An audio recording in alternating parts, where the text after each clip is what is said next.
Hello friends, for today's video we have another edition of From Readers. So this is a video series I started recently, and it began with two publishers from readers, and I asked over on my community tab, hey, what are some things that you wish that publishers would stop doing? And we got into some serious topics, but then also had some of the petty, trivial things like please stop with the permanent stickers, that sort of thing. And then I did another where we talked about two writers from readers and things that we would prefer writers maybe stop doing.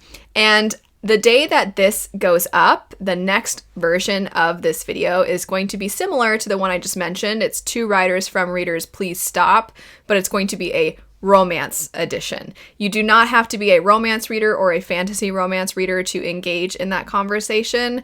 You can just be talking about things that you don't like seeing in the various romantic subplots you get, or if you are a fantasy romance reader, what are some of the trends you don't like? Just in general, whatever your thoughts are, because inevitably when I ask these questions, there are so many that are specific to something involving romances in books that I thought it'd be nice to do one specific to that. So we'll be covering that in the month of February, but I want to alert you to the fact that I'm actually going to have two posts back to back. So if you come to this video and you saw one of those posts, just go back and then you can also answer the other one. It's going to be please stop as well as more please. So what would you prefer they stop doing? And then what are some things that you want more of? And then we'll, based off of the amount of responses, we'll either do two separate videos for those or we'll combine it and it'll be sort of a what we would like more of, what would we like less of sort of a thing. And for today, we're doing two readers from readers. So what are some things that other readers do that we would really prefer they stop doing? If you would like to guarantee that your response gets read, I always ask these same questions over on Patreon. And so I'm going to start with my patron responses. I will say a lot of you in response to the community tab post echoed some of these various things. So even if I don't read yours, and I'm really sorry if I don't get around to yours, there are going to be some that at the very least there's some overlap with them. But getting to it, finally, we have stop holding MCs accountable for perfect ethical behavior. MCs, if you're new to lingo and bookish worlds, MCs are main characters. Stop holding MCs accountable for perfect ethical behavior. I've seen so many people trash books because the MC does something they deem inexcusable and they assume that means the author condones that behavior. People are flawed, including in fiction. This is something I actually did see in a lot of other people's responses as well. And I think, like with anything, there is nuance to this point, and it just is unfortunate because you only have so much space unless you left like a dissertation in the comments to address every single, and I understand that sometimes in this scenario it's different. I don't expect all of you to do that, but I'm going to do that because it's not written and I can just chat through. So I do think that on surface level, if a character does something that isn't okay, to think that the author condones it, I think we have to certainly be careful when in books, especially in fantasy, we're so often examining systems of oppression as a specific example. And a lot of times our main characters, I'll use the example of the book Babel. That book is all about systems of oppression. And when there are people within that who are not at the top, but they are also not necessarily at the bottom as far as the people who are most oppressed by the system, but they are somewhere in the middle where they benefit from the hardships that are placed on these people. So they benefit from that. And so long as they comply, they will continue to hold their level of privilege and comfort. However, if nobody does anything, then the people that are oppressed will never be free. And in a situation like that, you have the main characters who you could argue are a piece of this machine. They are an engine for the hardships that those people are facing. And so when those people have to question, is this right? Should I do something? Am I complicit? That makes for a very engaging, whether you like the book or not, these concepts are very engaging. But I certainly don't think R.F. Kuang is sitting here like, I think that everybody should do what the characters do, and that full title is or the necessity or on the necessity of violence, something like that. Because there is this question of, if we're ever going to break the system down in order to get them to listen to us, do we have to turn to violence? And all the steps before violence, if they are never met with answers, then what are you left to do if you're ever going to free that bottom group of people from violence themselves? Obviously, the characters engage in some things that I don't necessarily expect R.F. Kuang to do herself. And I'm just using this one example because Babel is so much about systems of oppression. There are so many books that cover this. I mean, Store My Archive is another really big one. There's just so much to dissect that what I think can be really compelling is that certainly a lot of us that have the privilege and the time and the money and the resources to read, a lot of us, you could say, are in that position where we have to ask, okay, in our day-to-day lives, are we like the character in Babel? And I think a really good example that a lot of us don't want to face, I recently read the book, I'm sorry to bring it up again because I've brought it up a number of times recently, but Cobalt Red. And it talks about how so many of our smartphones, our electric cars, so many of these things are fueled by the incredibly awful circumstances of the people in the Congo. And the demand that we have created as a society is contributing to the increased amount of hardship, and likely you're eliminating the light at the end of the tunnel for them. You really don't see progress being made for as long as we continue to kind of turn a blind eye. So it's a reflection of, in this book, you have a reflection of something that we can see is very true for our own lives. I'm sorry I'm spending so much time on this one point. We'll get to other points, I promise. I'm so sorry this first one's so serious too. It's always fun when it's like, can readers stop like leaving reviews for books that aren't out yet? That's a more trivial one. And I'm starting with like the really heavy stuff.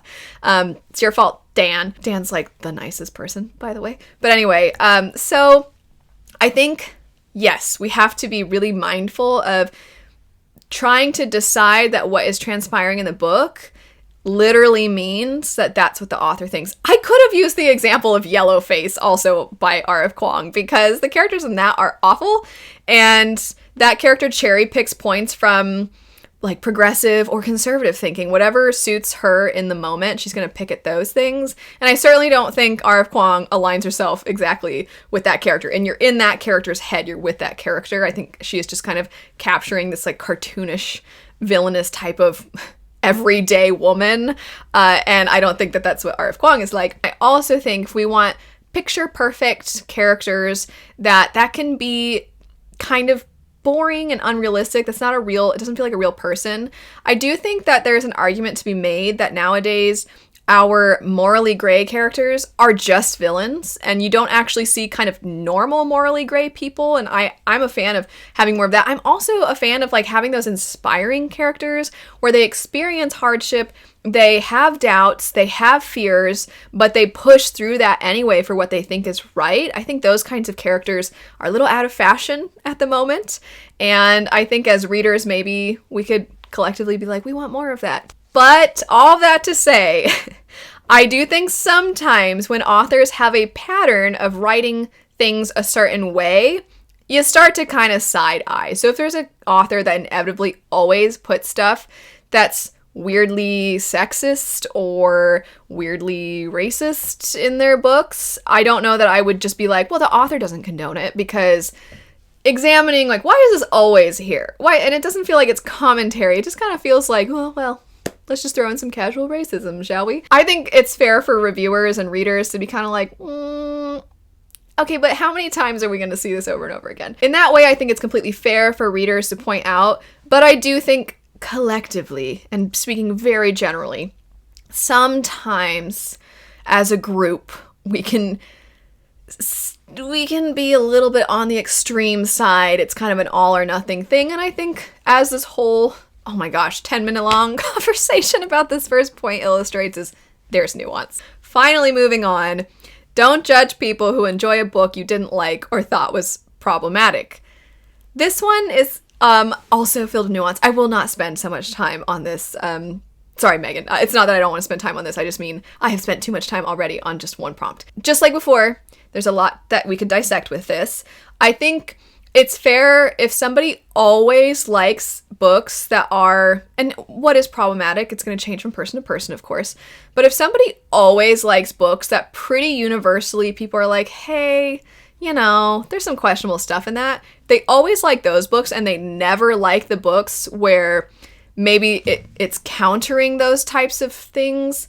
So let's say there's a book that's like always, I'm sorry to use the example of sexism, but let's say like somebody always seems to like the books that have some things in it that everybody, women, men, everybody's like, hey, that's not like the best. I still like the series, but yeah, I agree. There's some questionable stuff in there.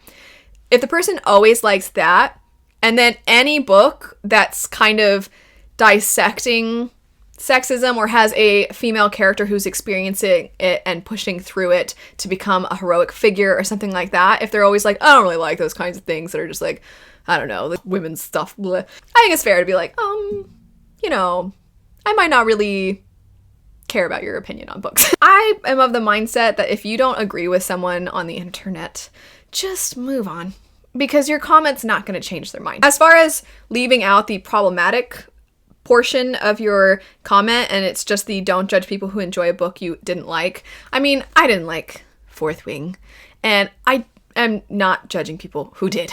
I also don't love Malazan, and I don't judge people who like Malazan. Am I critical of the people who call other people stupid because they don't like Malazan? Sure, that's a small portion of that fandom. It's just a loud portion of the fandom, and I think that that's a silly behavior. Nobody's dumb for liking something that you didn't like or reverse. It's just entertainment. Most of it is just entertainment, and people connect to different things. We all come to books with different experiences in our lives. We're from different places. We have different things within our cultures. We have different experiences with where we have lived and grown up and our own household. Some of us have experienced abuse. Some of us had perfectly lovely, loving homes, and that's going to affect how you see things. So there's so many reasons why we come to books and experience them different from person to person. To just very simply see a person like something that you didn't like and be like, well, that person's dumb, and to judge them, as you have said, that's ridiculous, I think. Next up, please stop leaving long-winded Goodreads reviews for books you DNF'd unless you disclaim that at the very beginning. I know for a fact that there is another comment about being able to review books or rate them if you DNF'd them, so I think we'll touch on this a little bit later. But I do think it's at least polite to acknowledge at the beginning of your review, like, I DNF'd it at this part, but I still wanted to review it, here's why. And that way the person going in knows, because I have seen before a review for a book where the person DNF'd it and their list of reasons, it really came down to one thing. And that one thing they were talking about does get addressed later in the book, and it's actually a really integral part of the plot, and it does play a role in the sequel's plot too. And so there's a part of me that almost replied like, just so you know, it actually gets discussed and addressed, and I'm like, no, whatever, it's fine. But it's not my mission to convince everybody to give books another try or to convince them to read the things I like. So if they were just like, no, I don't like this, and they put it down, that's fine. But if they don't say they DNF'd it and they just say all of those things, then people might come to that review not realizing that that thing was ever addressed. Whereas if you at least say, I DNF'd it, then that might leave room for people who see your review to see, okay, well, they didn't read the whole thing. Maybe this gets talked about later. Maybe it gets addressed. I think it's at least respectful to say if you DNF'd a book. I'm not of the mindset that you can't review it at all, because there are some reasons why people DNF things that I think it would be helpful for other readers to know. Last, for the Patreon ones, it says, I find it really annoying when readers rate or even just review with no rating books that haven't come out yet. It just clogs the reviews and makes it hard to find actual ARC reviews when they're available. And this is a really great point, because I think a lot of us get annoyed when we see people rating things, especially if they rate it low and the book's not out yet, but the positive ones can be kind of annoying too.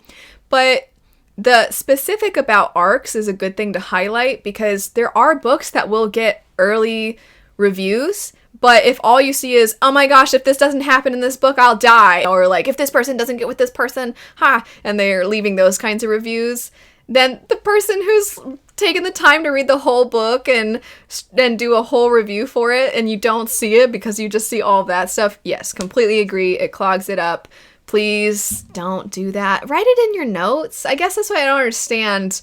And I say write, and because I write everything down in notebooks and stuff, but you can do like a digital version of this. You don't have to do that on Goodreads. If you put it on private, will it make it so that nobody sees it, so that you can still have it for yourself personally, but then no one will see it? Is that a thing? I don't really use Goodreads, so I don't know. Now moving on to the other ones that were left on the community tab post. So first up, if someone loves a book you dislike or dislikes a book you love, understand that it is not a personal attack against you. It's simply a matter of perspective and differing tastes. And someone replied this: some fandoms are extremely toxic and it can drive away readers who might like the book or make readers disengage because they don't want to deal with the BS. So this first part we did kind of touch on already. The second part, where we're talking about how it makes people disengage when they see really hostile fandoms, I don't know what it's going to take for that to get drilled into fandoms' heads. And when I say fandoms, I mean the people within the fandom that poorly represent the fandom. Some fandoms, that percentage is much larger. Some fandoms, it's much smaller. The ones that it's bigger, it's like this echo chamber of everybody being like, yeah, of course, the thing we love is amazing. Everybody else sucks. And then they just collectively support each other in that mindset. And it's sad because you'll see it on Reddit or you'll see it in Discords, and then it seeps its way into comment sections, or you'll have nice Reddit threads and then there will be somebody who comes in and tells everybody off, or they'll go in the comments of a Goodreads review. And I've actually seen one where somebody reviewed something, they were really thorough, and then somebody left some generically rude response of like, you're clearly stupid, something like that. And then the person replied and they were really polite, really professional. And then the person's like, to be honest, I didn't really think you would see this. And I'm like, okay, at least, say it proudly. If you're gonna, don't be like, oh, I was hoping you just like wouldn't even notice, twiddle dee dee. Like, you're just anyway, don't do that. Don't do that. That doesn't make anybody ever think, you know what, I might try that series again. Because there have been times where I've picked up a series or a book in a series and it didn't really work for me, and I'm thinking about picking it back up, and if I see nothing but a bombardment of cruelty directed at someone else, directed at me, directed just in general at people who don't like that series, I'm like, yeah, never mind. It can't be so thought-provoking and moving if this is the attention that it draws. Which isn't always true, but that is the irony. There will be some fandoms that are like, it's just so moving and it's like all about compassion and empathy. And then if somebody's like, I thought it was bad, then they rip them apart. And I'm like, what about the compassion and empathy though, you know? So yeah, fandoms, please be welcoming, be nice. And if somebody doesn't like the thing that you like, be polite, and you can have conversations, but at the end of the day, there's more important things in life than whether or not everybody feels the same about a series that you really like. Next up, I have to read a couple of responses. There was additional ones. Somebody said, but opinions are wrong when they aren't my own. Next up, don't judge someone else's reading habits just because they differ from your own. All book lengths, genres, reading speeds, etc. are valid. Reading is reading. There were so many comments like this, which really warmed my heart, because I think that when I first started making videos, there was I don't know if it's just because when a channel is smaller, people feel more emboldened to be rude because they don't feel like there's going to be backlash. There's not going to be anybody politely disagreeing or even rudely disagreeing with them. But I do feel like before there was so much more judgment, and I think maybe it's just a product of BookTube itself growing, reading becoming more mainstream, you could say, where that judgmental attitude seems to be lessening. And it was just so nice to see so many people express this very thing. Like, hey, don't judge someone else's reading habits. It's just really nice. People have already commented about it a lot, but one I haven't really seen brought up is don't judge people for how they read/obtain a book. If someone reads a book via audiobook, they are still taking in information. Do not look down on someone for reading an audiobook instead of reading a physical copy. Do not judge someone for checking out a book from a library versus buying it or vice versa. It does not matter. Reading is reading. So similar, and we ended with reading is reading for both of these. The library thing is astounding to me, that people would get mad at somebody for using the library. First off, requesting books from the library, checking books out from the library, still helps the author. So if your argument is you're not helping the author, that's not true. Also, if you have the privilege to buy books and someone else does not, to basically bash on them for not being as financially well off as you is stupid. And I would encourage you to maybe read some more and gain some more empathy and recognize that you have that privilege. Great. Use it to support authors where you can. That person's doing it in the way that they can. Also, reviews, talking about books on social media, that all helps as well. And if you're upset about how they obtain it, don't forget that some people literally get ARCs. That's, I feel like, even less potentially beneficial to the author if that's your argument with the library thing, because ARCs are just given to people. Anyway, yeah, the obtaining judgment is very, very odd to me. And then the audiobook thing, I think most of us are pretty over. That was a ridiculous judgmental thing for a long time. It doesn't take into account that some people process or take in information differently. I don't know if it's because I majored in music.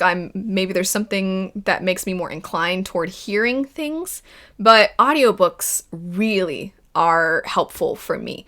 And there are certain people that have certain disabilities that make it so that reading a physical copy is very difficult for them. And some people can only take in books via the audiobook for a variety of different reasons. So to judge somebody for that just tells me that you have stupid problems. That's what it tells me. Like, what on earth compels you to care so much about something so inconsequential? Anyway, moving on. 5-star reviews for books you haven't read yet. Any review, any star, any opinion. There should be, and I'm excited to read this option.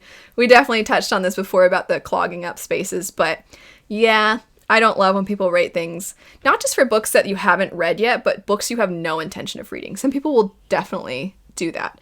And I think that that's lacking in integrity. Stop giving good reviews to your favorite author just because it is your favorite author. Not everything will be excellent. There is room for improvement for everybody.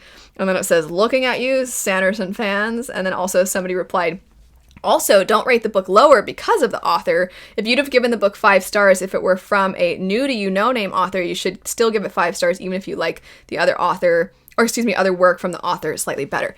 This is a really interesting point because I've seen this before. So I think it's one thing if you're doing, like, for example, I did a tier ranking video of Sanderson's Cosmere works. And then I did a different video not too long after where I was tier ranking all the new releases I had picked up, all the new fantasy and a few sci-fi from 2023. And in the Cosmere tier ranking one, I put Yumi and the Nightmare Painter, I believe, in the second tier from the top. Because for me, it doesn't compare to something like Store My Archive, certain Store My Archive books, which for me are at the top. And then looking at all the new releases from 2023, I think I did have Yumi in the top, because compared to some of the other new releases I had picked up, Yumi was a little higher.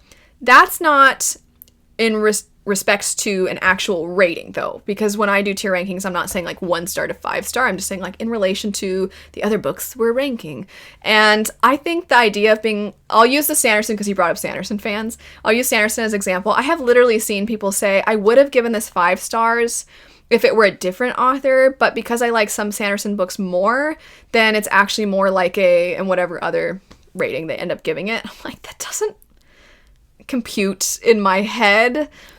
I think that's odd. I suppose it's not that big of a deal at the end of the day because whatever, rate things how you're going to rate things.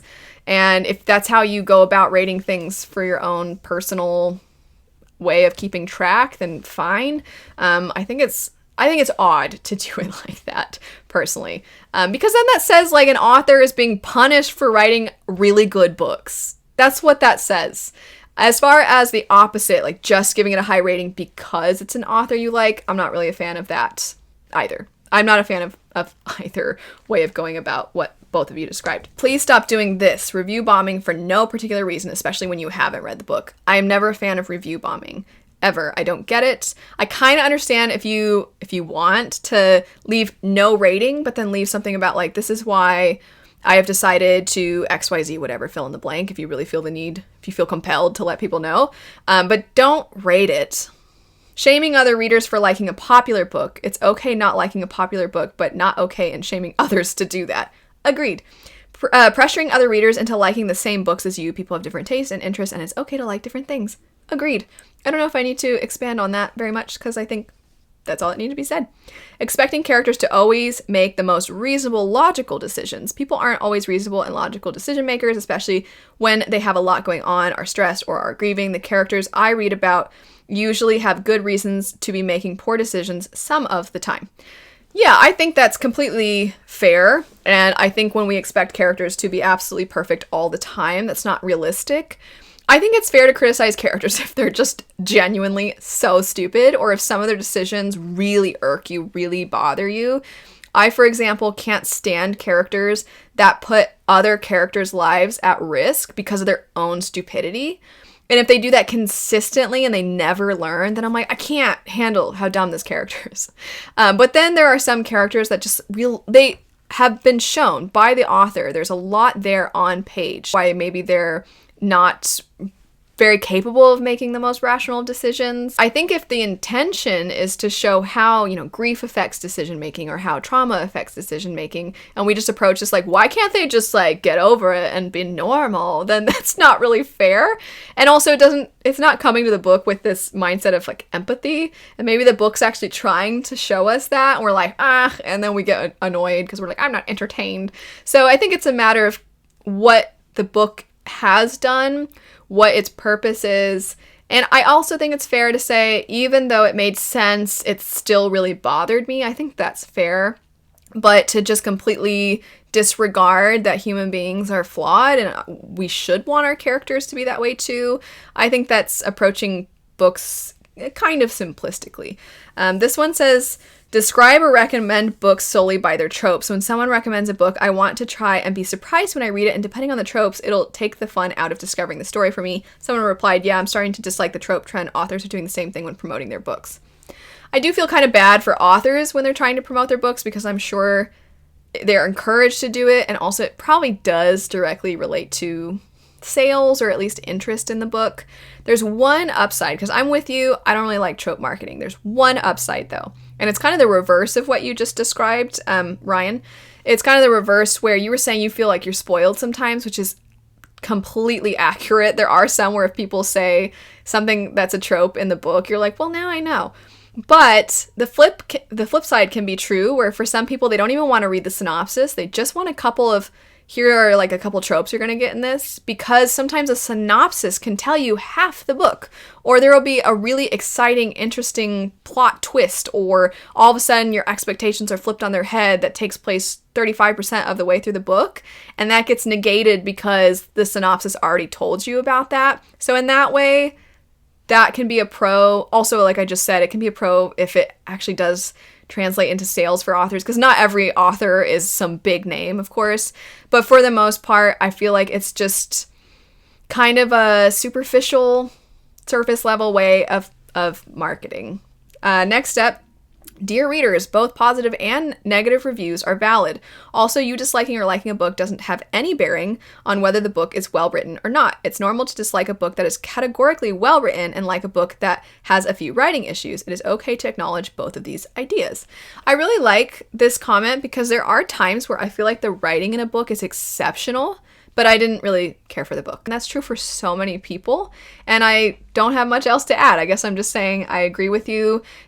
I think what it comes down to is we prioritize in a intellectual type of way certain traits in books. So there's certain groups of people where writing is number one, and if the writing isn't very good, that means the book does not have any value, even if maybe they have the most accurate portrayal of a certain kind of traumatic event, PTSD, mental health. It can have all of those things so well, but if the writing is basic, then there will be some people that are well, but you have to admit that the book isn't well written, and you're like, I mean, they're allowed to discuss the things that really moved them.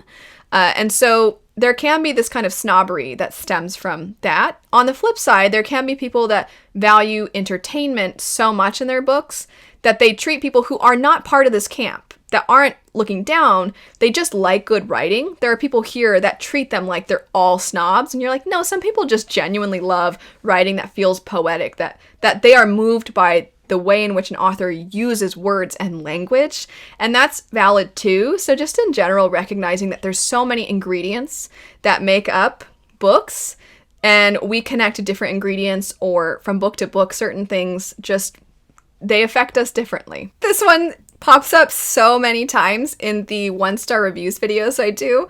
Giving a 1-star review because the Amazon driver turned up late. Yeah, I understand Amazon, you're kind of criticizing the service and the product, you could say. So if the product is damaged, you're literally, because if you bought a sweater and the sweater was ripped, you would be like 1 star. But yeah, with books, you're like, but that's not how we typically use the rating scale for books. This person says acting superior for reading only / mostly nonfiction. I don't see this as much as I used to, and I also don't really understand, because some people watch a lot of documentaries. Some people stay up to date with current events by checking a variety of different news sources. Some people go and actually like meet up with their friends or other people they know, and they get together to discuss important issues in their community, things like that. But they don't necessarily read a lot of nonfiction. So I think it's very silly. It's like we think that reading is the only thing people do with their time. And you're like, no, people do it. It's like people who get upset because they're like, you're not challenging yourself with what you read. And you're like, okay, but maybe I spend my time playing an instrument, which is extremely challenging mentally. Maybe you are learning another language, or maybe you have a really demanding job. Maybe you are somebody who's a palliative care nurse. So when you do read, you need to fuel yourself with something lighthearted or something that's maybe just fun, so that you can go back to doing this very crucial, important job. And for people to be like, you're not challenging yourself, when their job is like whatever, and they're patting themselves on the back because they read something they think is more important. And you're like, okay, we don't exist in a vacuum. We exist outside of just what we read, is the point. I'm agreeing with you. Please look beyond the new releases shelf or the classics. So many of my favorite books I have found browsing the library or a used bookstore and picking up a battered mass market paperback with an intriguing summary. There are so many hidden gems, or excuse me, you said hidden jewels, and books that were ahead of their time that deserve all the love. Complaining about the latest trend, read a book you have never heard of from 30 years ago. It may be a new favorite. And somebody said, amen, sister. I never got why people complain about trends when there are already so many books out there that you could spend a lifetime reading and still not make a dent. So this is true. As somebody who reads a lot of new fantasy, if this is a little bit directed at me, and I also like to examine trends, so if this is a little directed at me, I by no means am bothered by that, because I do prioritize or make time to read a lot of new fantasy. And I do love to analyze trends, and so I've made a fair amount of videos about that. But I was surprised, and I'm actually, if you don't mind answering this question, if you pretty regularly watch, does it come across like I read mostly new fantasy? Because when I was going through my end of the year, everything I had read, I thought I had mostly read new fantasy. And then when I broke it down, it only made up about half of my reading. And I was like, really? And I was really surprised. So I guess I feel very self-indulgent asking this question, but like, does it come across like it's mostly new fantasy? Because it really surprised me that it wasn't. Anyway, self-indulgence aside, I think there are so many wonderful things that slightly older works or really old works have to offer. And you mentioned that there are certain people way ahead of their time. I think Mercedes Lackey, while there are some elements in her works that feel very much a part of their time, other things were so ahead, and even ahead of where we are in certain things now. So it can be quite surprising to see. And then also, sometimes you're reading so many things that are new that when you go back to something that was universally kind of praised before and you read it, sometimes you're like, oh, now I see why everybody wanted to replicate this. This was really good. So just in general, it is fun to read different things. I mean, I'm not upset if people choose not to, but I do think it can be helpful to see, especially if you want to get out of a trend, to escape a trend, because you're like, it's just all like vampires now. Please don't get upset or make fun of people when they ask for things like how much kissing, gore, etc. is present, or what sort of religious or political representation there is in a book. Everyone feels comfortable reading different things, and frankly, it's rude to get in a twist about it. If you aren't going to be helpful and answer their question, then please don't say anything at all. What other people want to read isn't hurting you. I have seen authors leave reviews for their own books, and they'll be like, just so you know, here's what's going to be covered in this book. And they'll talk about like violence or assault. And then almost inevitably, there's a reply that's like, people who need content warnings are SJWs, sensitive snowflakes. And you're like, why are you upset? It's weird that you're upset by, like, you could just be like, I don't need this, and then move on. You know what I mean? Like, it's just, you're the one, like, you seem sensitive because you got mad that somebody felt that if you want this information, here it is. You're mad at that? That's weird. I think that's a little silly. Now, if somebody doesn't have that kind of stuff and somebody asks, so not the author, if it's just, you know, somebody's like, hey, just so I know, like, is it really violent? Is the book really violent? Because that kind of stuff can be really hard for me. Yeah, if somebody's like, just pick it up and find out, is so rude. That'd be so rude. Just, like, let them know. I don't know why it's a big deal. I know that this is an unpopular opinion, but here it goes. Please stop judging, condemning people who rate the books they DNF. Just because they didn't force themselves to suffer through an entire book they despise doesn't make their opinion less valid. I appreciate those reviews, especially when they explain generally why the reader quit. Sometimes those explanations save me from reading something that would be a deal breaker for me as well. So okay. I might do a part 2 to this video at some point because there's so many more to read, but this one is just so nicely full circle to what we were talking about earlier with the DNFs that I think I might end it here.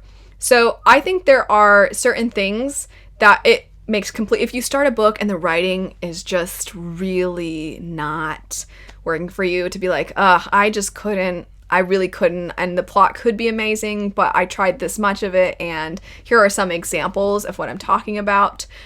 Okay. Then other readers who like to use reviews to get an idea, like, they now have that information and they can be informed when they go to pick that book up. I think another thing too is perspective, like second person point of view. If they're like, you know, whatever, I don't need to outline it. If they just mention that it's second person, they couldn't do it anymore. Somebody else might have a hard time with second person also. So there are legitimate reasons why it would make sense for somebody to have a review for something they DNF'd. There are some more very serious things that might be why someone DNF'd it and could be helpful. There might be some silly things like, look at this dialogue, and they just can't do it with the dialogue anymore. So I don't think that it's that unpopular. I actually, or maybe we're both unpopular in our opinion here, that we think that makes sense. Anne, I think your name is Anne, maybe you and I are the unpopular opinion here, but I just think, tying back to what the other individual said about maybe just let people know you DNF'd it, especially at the beginning of the review, I guess that would be the ask here, just like, oh, just try to include that somewhere at the beginning of your review. Like I said, there's so many more that I could get through. I had so many more, but I think I'll save that for another time. Don't forget, if you want to participate in the February one that's more romance centered, there's going to be a more please and a please stop. So look over at the community tab. And then also don't forget that if you're a patron, it ensures that yours gets read. But anyway, thanks so much for watching. I hope you have a great rest of your day. I'll have the other videos I've done like this linked down below, and I'll see you later. Bye.